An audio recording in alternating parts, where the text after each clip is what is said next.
प्रभु यीशु मसीह के पवित्र नाम में आप सभी को सलाम। परमेश्वर आप सभी को आशीष और बरकत दे।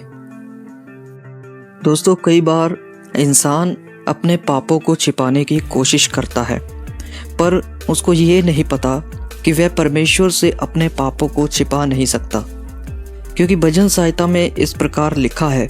भजनकार कहता है कि मैं तेरे आत्मा से भागकर किधर जाऊं? अगर मैं आसमान पर चढ़ जाऊं तो तू वहां है। अगर मैं समुद्र के पार चला जाऊं तो भी तू वहां है। अगर मैं अधोलोक में चला जाऊं तो भी तू वहां है। अगर मैं समझूं कि मैं अपने आप को अंधेरे में छिपा लूंगा तो मैं ऐसा भी नहीं कर सकता। कहने का अर्थ ये है कि परमेश्वर की आंखें हर एक व्यक्ति पर लगी रहती हैं, चाहे वो भला इंसान हो चाहे वो बुरा इंसान हो। वचन ऐसा कहता है। आज का हमारा विषय भी यही है।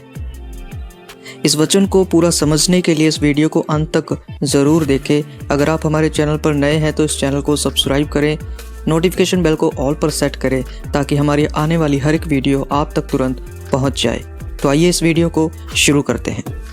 दोस्तों, पाप को छिपाना एक बुरी आदत नहीं, बहुत ज़्यादा बुरी आदत है, क्योंकि नीति वचन में इस प्रकार लिखा है कि जो कोई व्यक्ति अपने पाप को छिपाता है उसके काम सफल नहीं होते, परंतु जो अपने पापों को मान कर छोड़ देता है उन पर दया की जाएगी। जब हम उत्पत्ति 3 अध्याय और उसका 8 वचन देखते हैं तो हम वहाँ पर देखते हैं कि आदम और हवा ने खुद को छिपाने का कोशिश किया, परंतु वे नाकामयाब रहे, क्योंकि पाप कभी छिपता नहीं है। तो जब परमेश्वर ने आदम को आवाज़ लगाया तो आदम ने कहा कि मैं बारी में आपकी आवाज़ को सुनकर डर गया था, इसलिए मैं छिप गया क्योंकि मैं नंगा था। जिस इंसान के जीवन में पाप बना रहता है या छिपे हुए पाप बने रहते हैं, उस इंसान के जीवन में और भी बहुत सी चीज़ें आ जाती हैं।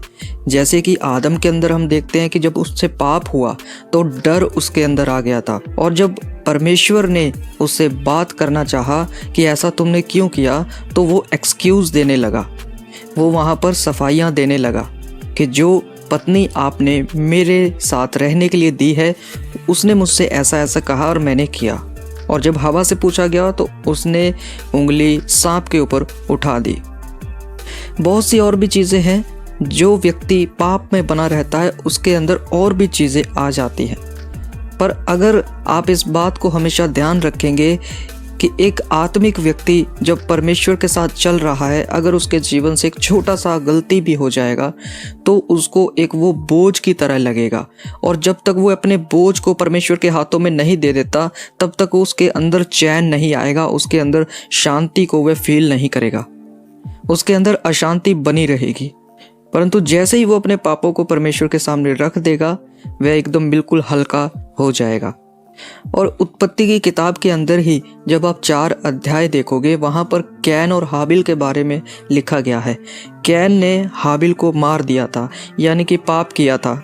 वहाँ पर भी ये सब कुछ होने के बाद परमेश्वर ने कैन से बात किया और उससे पूछा कि तुम्हारा भाई हाबिल कहाँ है? तो उसने कहा, क्या मैं अपने भाई का रखवाला हूँ? मुझे नहीं पता वो कहाँ है। मैं आपको ये समझाना चाहता हूँ कि परमेश्वर से कुछ भी छिपा नहीं है मेरे प्रियो। ऐसा कोई भी इंसान नहीं है इस दुनिया में जिससे पाप ना होता हो, जिससे गलतियां ना होती हो। ऐसा कोई भी मसीही व्यक्ति नहीं है जो ये कह सके कि मैं पूरी तरीके से, मेरे अंदर से पाप खत्म हो गया है, अब मैं पाप बिल्कुल नहीं करता, बुराई बिल्कुल नहीं करता, मेरे अंदर बिल्कुल भी अब वैसी चीज़ें, वैसा विचार नहीं आता है जिनको हम गंदे विचार बोलते हैं, या जिसको नेगेटिव थॉट्स बोलते हैं, जिसको डिस्करेजमेंट बोलते हैं। पर मैं आपको बताना चाहता हूँ, इन सब चीज़ों के ऊपर हमें प्रभावित रहना है, यानी कि इन सब चीज़ों को हमें दबा करके रखना है, और वो सिर्फ हम परमेश्वर के अनुग्रह से, उसकी कृपा से कर सकते हैं। एक समय ऐसा भी था जब प्रेरितों के काम की किताब हम पढ़ते हैं 5 अध्याय, वहाँ पर हम हनन्याह और सफीरा के बारे में पढ़ते हैं।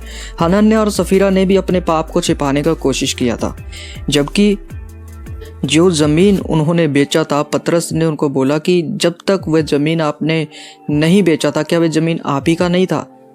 तो जब बेच दिया, जब आपको पता है कि आपको दान करना है, तब आप उसमें हेरा फेरी क्यों कर रहे हैं?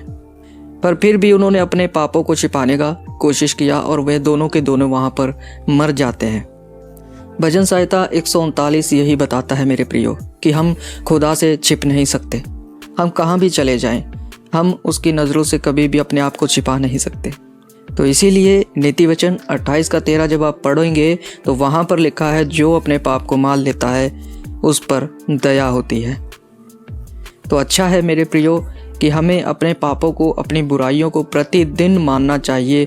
सुबह से शाम तक जो भी गलतियां हमसे हो जाती है, जाने अनजाने, या आपने किसी को हर्ट किया है, या आपके मुंह से कुछ ऐसी गंदी बात निकली हो, या आपने कुछ सुना हो, या आपने कुछ ऐसा बुरा देख लिया हो जाने अनजाने, या आप प्रार्थना में बैठते हैं तो आपके मन में बुरे विचार आते हैं, ये सब चीज़ें परमेश्वर के आगे रखना शुरू करें। अपने बोझ को परमेश्वर के हाथों में सौंप दीजिए, क्योंकि प्रभु कहता है कि हे सब परिश्रम करने वाले लोगों, मेरे पास आओ, मैं तुम्हें छुटकारा दूंगा, मैं तुम्हें विश्राम दूंगा, आराम दूंगा। तो क्यों ना हम अपने बोझ को प्रभु यीशु मसीह के हाथों में सौंप दें और हम वह शांति ले लें जिसके लिए उन्होंने ताड़ना सहा था, जो कि यशायाह भविष्यवक्ता की पुस्तक में लिखा है कि वह हमारे ही अपराधों के कारण घायल किया गया, हमारे लिए उसने ताड़ना को सह लिया ताकि हमें शांति मिले, हमारे लिए उसने कोड़े खा लिए ताकि उसके कोड़े खाने से हम चंगे हो जाएं। तो क्यों ना हम वह शांति प्राप्त करें जिसके लिए यीशु मसीह ने कोड़े खाए। और उन्होंने व्यर्थ ही कोड़े नहीं खाए, कोड़े इसीलिए खाए ताकि हम शांति में बने रहे। अपनी सारी अशांति, अपनी सारी बुराइयां, अपने सारे पाप, अपनी सारी गलतियों को प्रभु के आगे रखना शुरू करें और अपने आप को समर्पित करना शुरू करें। जब आप ऐसा करना शुरू करेंगे तो आप अपने जीवन में परमेश्वर की आशीषों को देखेंगे।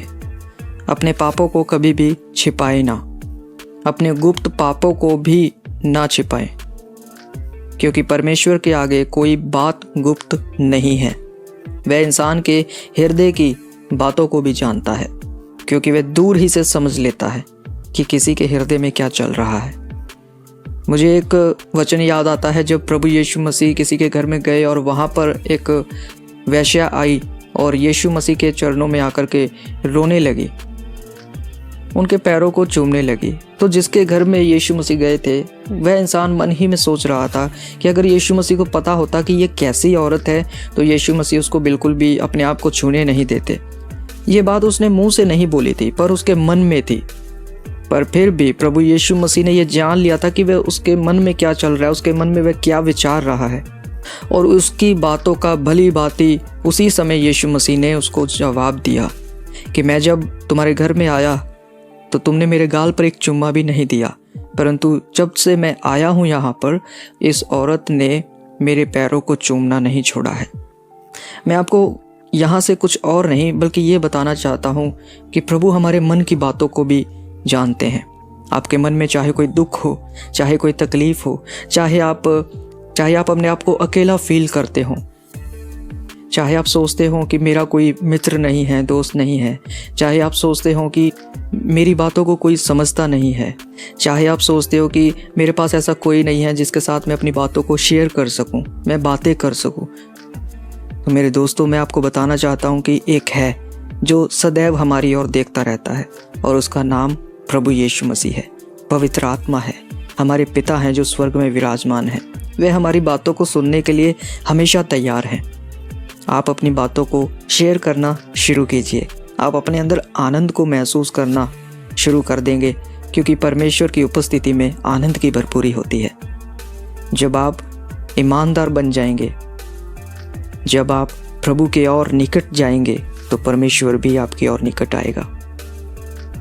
तो मेरे प्रियो, परमेश्वर के रास्तों में हमेशा खुशी से चले, परमेश्वर के रास्तों में हमेशा ही उत्साहित होकर के चले, जोश से भर कर चले, आत्मा में होकर के चले, दिन प्रतिदिन की सब बातें प्रभु के आगे रखते हुए चले। छोटी से छोटी बात भी हम प्रभु के साथ शेयर करने वाले बने। प्रभु आपसे आपका प्रेम चाहता है। प्रभु आपसे यही चाहता है कि आप उसको पूरी बुद्धि से, पूरे प्राण से, पूरे मन से प्रेम करो।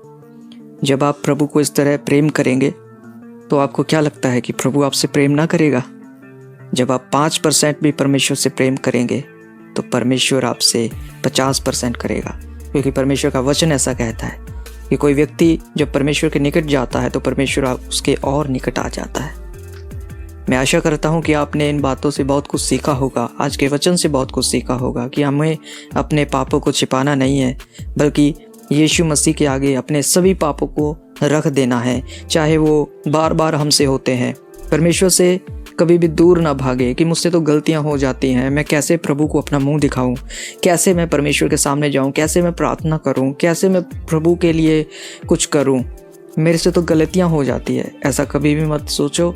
हमेशा ये सोच के जाओ कि परमेश्वर ने आपके लिए एक रास्ता निकाला है, परमेश्वर ने आपके लिए एक आशीष रखी है जो प्रभु आपको देना चाहते हैं। तो प्रभु इन वचनों से आप सभी को आशीष और बरकत दे।